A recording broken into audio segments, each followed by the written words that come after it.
여러분 안녕하십니까? 여수 MBC 뉴스투데이입니다. 이재명 더불어민주당 대선 후보가 대선 공식 선거운동 나흘째인 어제 전남을 찾았습니다. 이 후보는 시민들과 만나 대통령은 지배자가 아닌 일꾼이라며 일 잘하는 후보에게 힘을 보태달라고 호소했습니다. 유민호 기자입니다. 영남부터 이순신 호국벨트 유세를 이어온 이재명 더불어민주당 대선 후보. 공식 선거운동 기간 호남 첫 일정으로 광양을 찾았습니다. 궂은 날씨에도 지지자들은 자리를 지키며 이 후보를 맞았습니다.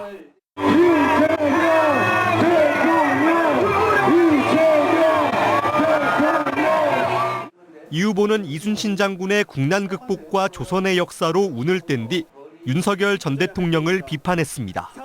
자기 위치를 착각한 사람 중에 하나가 윤모 전 대통령입니다. 제가 수없이 얘기했지만 대통령은 왕이 아니다.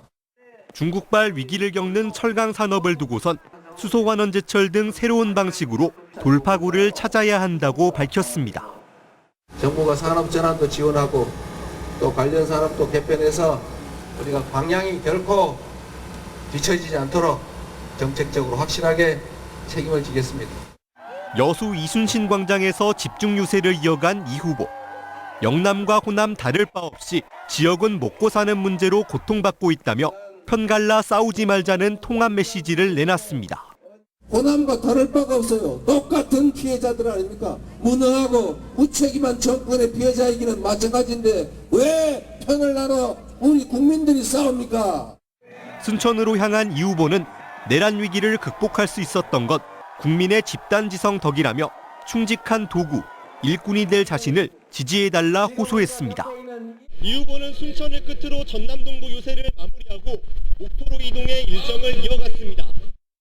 저녁 7시 목포 평화광장에서 시민들과 만난 이 후보는 김대중 전 대통령의 정치적 고향에 와보니 그분이 어떻게 탄압에서 살아남고 대한민국의 위대한 지도자가 됐는지 알 수 있게 됐다고 소감을 전했습니다. 또 김 전 대통령이 하고자 했던 이상, 민주주의와 한반도 평화의 뜻을 잇겠다고 밝혔습니다. 이순신의 길을 따라온 이 후보는 오늘 전북 익산을 시작으로 호남권 표심 다지기를 계속해 나갈 예정입니다. MBC 뉴스 유민호입니다. 오는 6월 3일 치러지는 제21대 대통령 선거에 광주와 전남 지역 고등학생 13,000여 명이 생애 첫 투표에 참여합니다.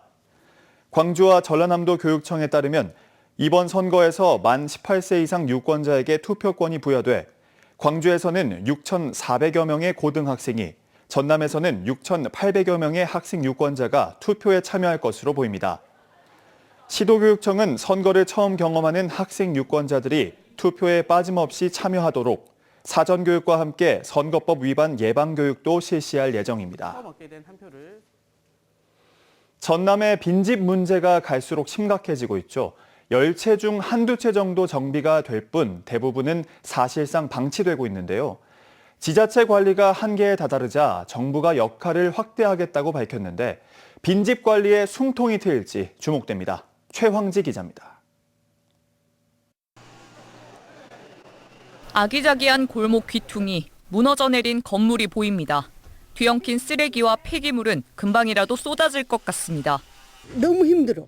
보기도 안 좋고 냄새도 나고 여름이면 얼마나 냄새가 나겠어요. 고령화와 인구 소멸에 전남의 빈집 수도 갈수록 늘고 있습니다. 전국 빈집 가운데 전남에만 2만여 채가 몰려 있고 시군별로는 여수의 빈집이 가장 많습니다.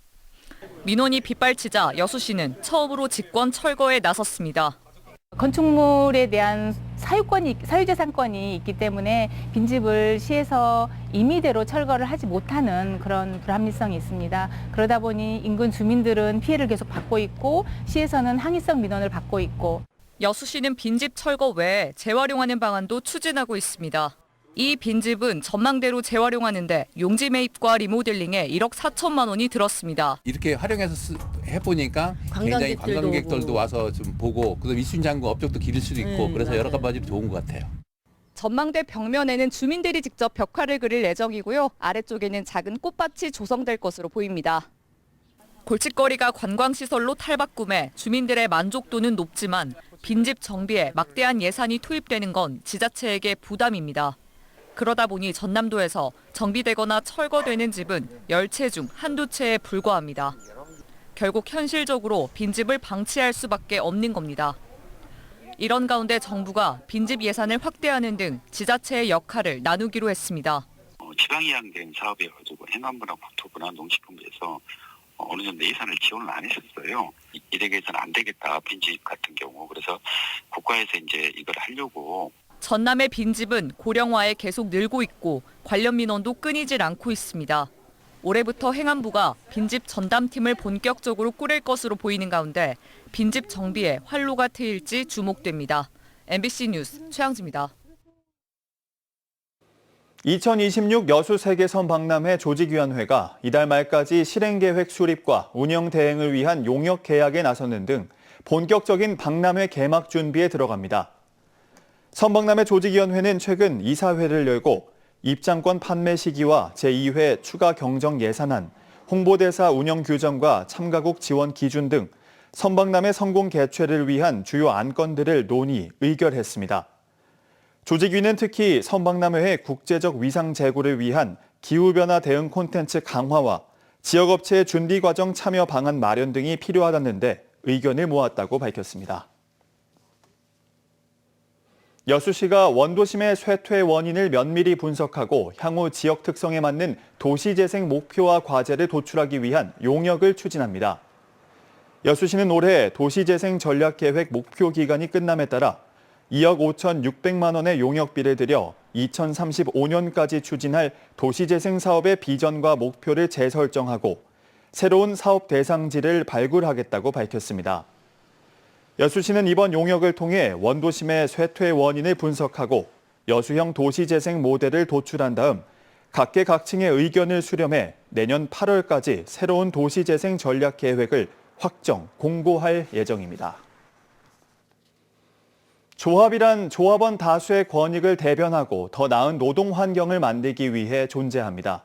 그런데 목포의 한 택시조합에서는 지부장과 간부들끼리의 고소, 고발 등 갈등이 격화되면서 정작 조합원들은 뒷전으로 밀려나고 있습니다. 최다훈 기자입니다.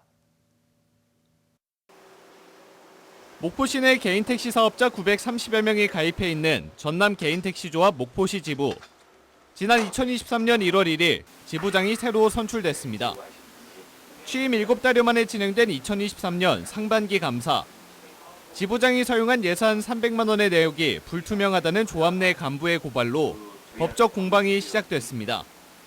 운영위원들은 지부 운영 규정을 근거로 지부장을 직무정지시키고 직무 대행을 세웠지만 대법원은 이 조치가 3분의 2 이상의 동의 없이 이뤄져 무효라고 판단했습니다. 하지만 대립의 시작점이었던 예산 집행과 관련해서는 지부장이 횡령 혐의로 벌금 200만 원의 약식 명령을 받은 뒤 정식 재판을 앞두고 있는 상황. 굵직한 사건들이 진행되는 동안 지부장과 간부들의 대립은 더 심해졌습니다. 제가 봐서는 이 두 사람의 집단은 조합원을 위한다고는 하는데 조합원의 발목을 잡고 있고 아무것도 없어요. 정지됐어. 운영위원들은 지부장을 폭행 혐의로, 지부장은 간부들을 모욕과 업무방해 혐의로 각각 고소고발을 수차례 이어오면서 조합의 운영은 뒷전이 됐습니다. 조합원 일볼 때는 자기들 좀 수그러들어야 돼. 수그러들어야 되는데 자기들 싸우고 계속 싸워. 그럼 이 조합원이 성질나갖고 한마디 하면 없어. 열는 건지. 개인 조합원들의 한탄이 이어지지만 양측은 계속된 법적 다툼을 예고했습니다. 그때 들어갔던 비용들이라든가 해입이라든가 또 기타 잡비를 들어갔던 내용들을 전부 다 해소하려고 지금 법률적으로 지금 검토 중에 있습니다. 제가 이제 그 불송 지휘서를 이제 한번 열람을 해서 다시 이의 신청을 한번 해보려고 지금 그러고 있습니다.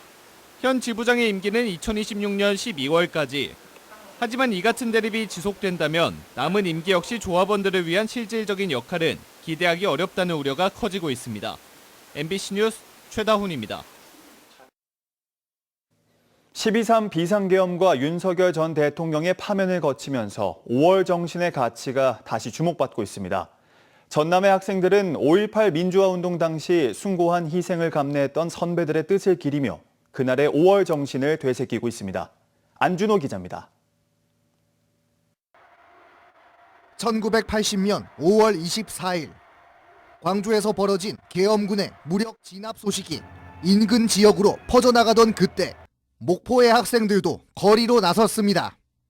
비상계엄 해제와 김대중 전 대통령의 석방을 외치며 민주화를 향한 항쟁에 함께했습니다. 45년이 흐른 지금도 그 정신은 후배들의 마음속에 살아있습니다.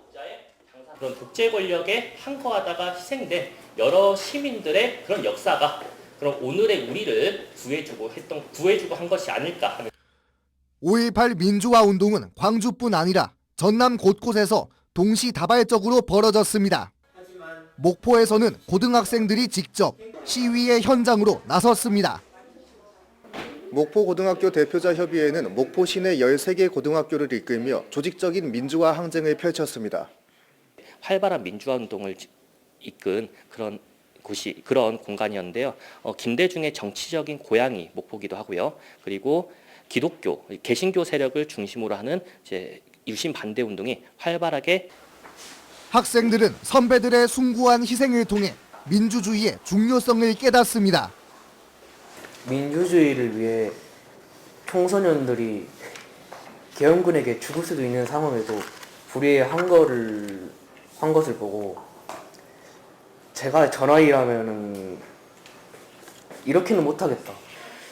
그냥 국가가 운영이 되는 게 시민들의 의견이 잘 섞여서 잘 운영이 되는 게 민주주의라고 생각하고 있어요. 전남교육청은 5.18 민주화 운동 기념 주간을 맞아 학생들이 민주화 평화의 가치를 배울 수 있도록 다양한 프로그램을 운영하고 있습니다. 과거를 추모하는 것에 그치지 않습니다. 최근 우리 사회의 정치적 혼란기에도 불구하고 시민적 권리를 지키고 평화적으로 민주주의를 지켜내가 나갈 나침판이라고 생각을 합니다. 오는 27일까지 5.18 문학작품 독서 토론과 청소년 다크 투어 등을 운영하며 학생들이 5월 정신을 통해 올바른 민주주의를 배울 수 있는 기회를 제공할 예정입니다. MBC 뉴스 안준호입니다. 광양에 시알리츠 출시가 추진되고 있어 광양 지역의 아파트 공급 과잉에 따른 미분양 사태가 새로운 돌파구를 찾을 수 있을지 주목됩니다. 국토교통부는 최근 JB자산운용이 광양의 모 아파트 332가구 가운데 미분양된 274가구를 사들인 뒤 임대로 운영하다가 부동산 경기가 회복되면 매각하는 형태의 시알리츠 영업 등록을 신청했다고 밝혔습니다. 정부는 올해 말까지 지방에서 준공된 미분양 주택을 사들이는 시알리츠에 대해 취득세 중과세율을 적용하지 않고 취득 후 5년간 종합부동산세 합산에서 제외해 주기로 한 바 있습니다. 여수 소재지구 택지개발 사업과 관련해 건설업체로부터 접대를 받은 혐의로 여수시청 간부급 공무원이 검찰에 넘겨졌습니다. 전남경찰청 반부패 경제범죄수사 2대에 따르면 해당 공무원은 모 건설업체 관계자로부터 편의를 봐주는 대가로 식사와 술 등을 제공받은 혐의를 받고 있습니다. 이와 함께 핵심 피의자에게 대포폰을 제공한 브로커도 전기통신사업법 위반 혐의로 검찰에 송치됐습니다. 한편 경찰은 이번 사건의 핵심 피의자로 지목받았던 또 다른 브로커가 지난해 제주항공 참사로 숨지면서 수사에 어려움을 겪었습니다. 올 초 저수온 피해를 입은 여수와 고흥 지역 양식 어가에 전라남도가 32억 원의 복구비를 지원합니다. 피해율이 높은 어가 53곳은 최대 2년 동안 수산정책자금 164억 원 규모의 상환 연기와 이자 감면 혜택이 주어집니다.